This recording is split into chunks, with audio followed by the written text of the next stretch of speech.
I had the privilege of spending this last week down in Valle de Guadalupe, a very beautiful place, and had the honor, the opportunity to sit in a room of mega top producing team leaders, solo agents, you name it, whatever type of agent you want to, whatever variety of agent, they were there.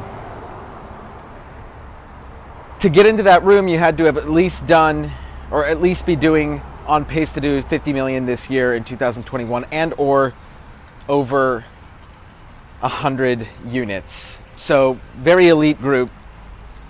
And for 2 days, all we did was sit in a room and share best practices. Every single person that got on that stage was incredible in their own right, doing things that to most realtors would seem ungodly. And we talked about things like operations. We talked about things like, use big words like P&L. You know what we didn't talk about? We didn't talk about the minutia. We didn't talk about contracts. We didn't talk about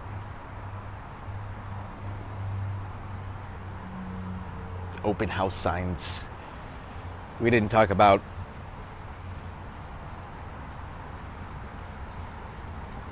anything that most realtors talk about. Let's be real.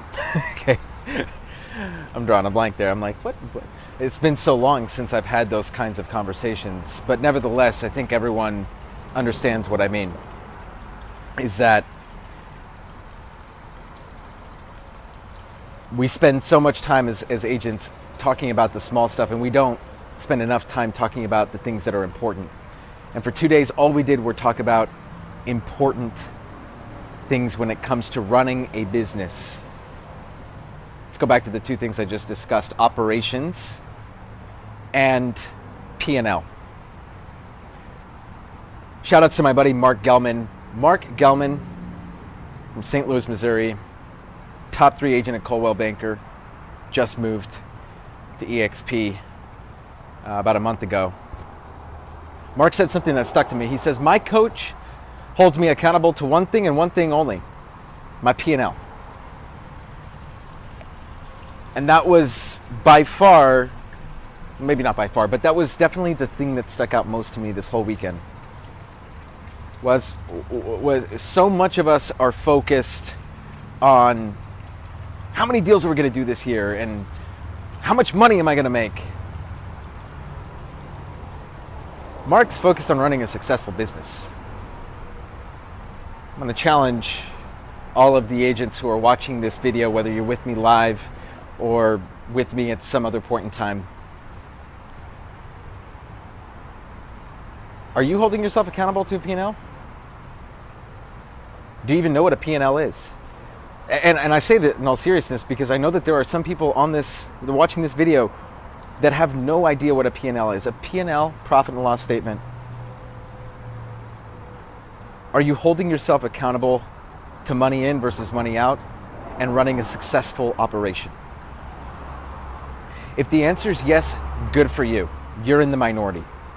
Because I think anyone who's watching this video that's in real estate will know that this business is archaic. And the way that most of us run our shit is shit. For myself included in that statement, for the longest time, I didn't track my numbers.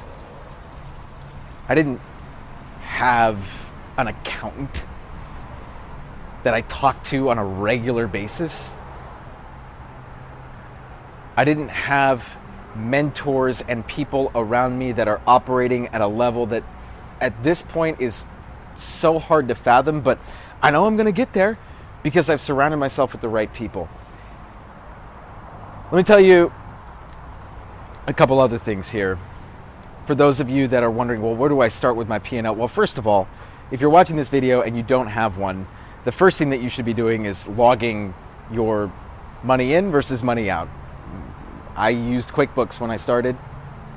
I still use QuickBooks, but first I used like a really like dumbed down version of QuickBooks. I think it's called like QuickBooks Self-Employed or something, and then eventually we scaled up from there. Why do you track those numbers? Well, you need to know whether or not the things that you are doing are profitable. Wouldn't it suck to find out in 3 years that the farm that you've been farming, although you've gotten a few listings from there, has actually provided a net negative yield? You've made less money that you've invested in the farm. I know that's happened to people that are watching this video. I know that there are a lot of things that we've spent money on that perhaps we don't really know whether or not it's working for us. We just rely on gut feeling. Well, let me tell you, those guys in that room, they are the agent of the future. Their teams are the agents of the future. And by the way, if you are not a business person, like if you're in real estate and you're like, I just like talking to people and I just like going to open houses and having fun and drinking every night and like talking to friends and drinking every night, like I'm just saying because, you know, most. I enjoy that stuff and I don't enjoy tracking my numbers and I don't enjoy being a business person. Mazel tov. Join a team. And by the way, there are a lot of those people I've recruited. I have people on my team like that. They have no interest in running their own business, and that is totally fine. Join an operation that's going to allow you to do what you do best and remove the rest out of the equation. Because at scale, they can provide an infrastructure that allows you to do way more business and retain way more dollar,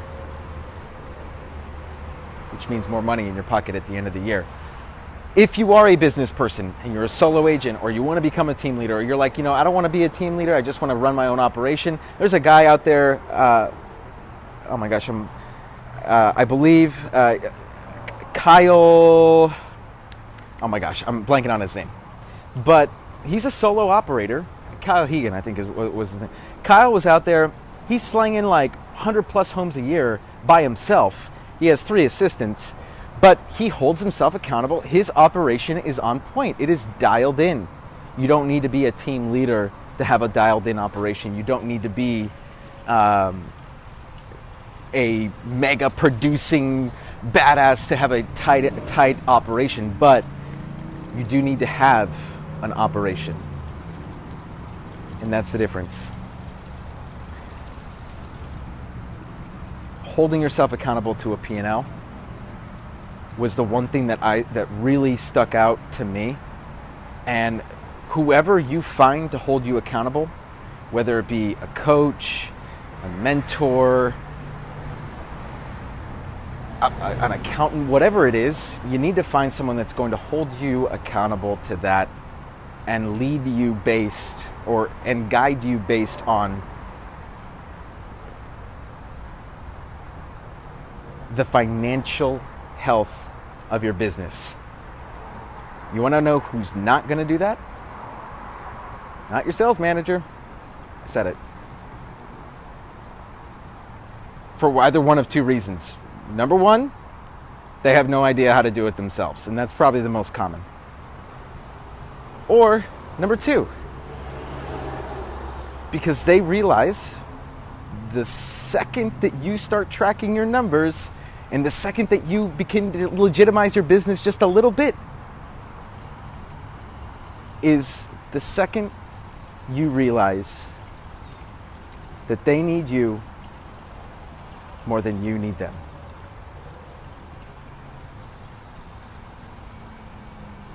It's the truth. There are exceptions to that rule. I don't want to say that that's every sales manager. There are obviously exceptions to that. One notable exception, my former sales manager, Robert Cruz, always talked about operations, always talked about fiscal health, always talked about the P&L. I just never listened to him. Well, I did, but it took me a while to adapt and learn. But I did learn. So shout outs to you, Robert. But I digress. There's no reason why any agent who's watching this video should not be doing exactly what I just laid out, which is holding yourself accountable to a P&L and legitimizing your operation. If you do not do that, you are going to get left behind. One final thought that kind of ties this all up in a bow. Has anyone heard of Zillow Flex? Zillow Flex, if it already isn't in your market, is coming to a market near you. Zillow Flex is Zillow, but instead of you paying for Zillow, they're going to refer buyers to you and sellers, just like they were before. Except now, instead of you paying them up front, they charge you a 35% referral fee. I know that sounds high, but for anyone who's running a true operation and a true business, when you understand that all that overhead that you had incurred can now be deployed for other lead gen, and then, oh, by the way, Zillow's going to give their best leads to you, which means that you're going to be able to do more business through Zillow, and then, oh, guess what? More business through all the other lead platforms that you're now able to invest more dollar into.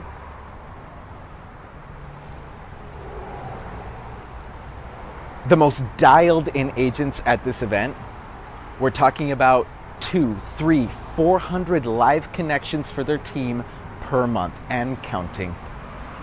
You want to know how they got on Flex? They had a legit operation. They were legitimate. Zillow sat down, they looked at their books, and they said, wow, you guys run a tight ship. You're the kind of person, you're the kind of team leader, you're the kind of team that we want to be affiliated with. You're the kind of team that we want to give business to, because we know that you're going to close. Why? It's a numbers game, baby. They're like, oh, your numbers are X. You convert 10% of the leads that we give you? Great. Well, now it's just a fire hose. And that's really how a lot of these team leaders have described it, as a fire hose, and it's crazy. So if you're sitting back and you're thinking, I don't need to do that, well, just remember that the industry has changed so much in the last 36 months alone. I don't even know what it's going to look like in 36 months from now, but here's what I do know is those teams are going to continue to eat more and more market share up because they're legitimate, which is going to leave less and less pie for everyone else. So you either get with the program, you legitimize your operation, or you join a team, or you're going to get left behind. This is Danny Gould, selling Silicon Valley. We're legendary agents here. Catch all of you in the next video.